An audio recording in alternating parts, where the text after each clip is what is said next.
Central Illinois veterans returning home tonight, where they will be welcomed back at the Peoria Civic Center. Our own Angeles Pampa spent the day with them as they shared memories and reflected on their time in service. Yes, I accompanied some Central Illinois veterans today on Operation Penguin throughout various parts of Peoria. I specifically came across one pair of twins who served in Vietnam together during the same years, but in different platoons. Saw each other at night when we was out in the field.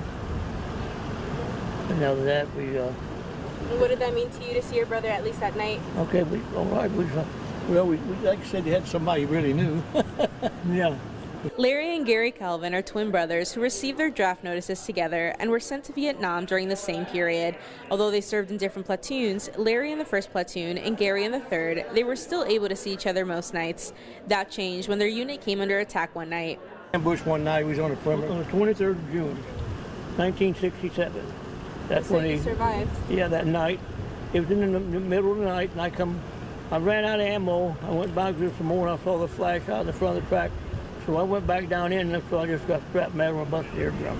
Both brothers attempted to find one another following the attack, but were ordered to pull back until a ceasefire was called. Song had ambushed on us. That's when they ambushed us that night.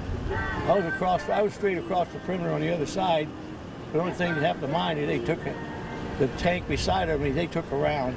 That's when I started opening my fire with my 50 until they told us all to cease fire. Eventually, both men returned to the United States, where they were reunited while recovering in hospitals. I saw Gary.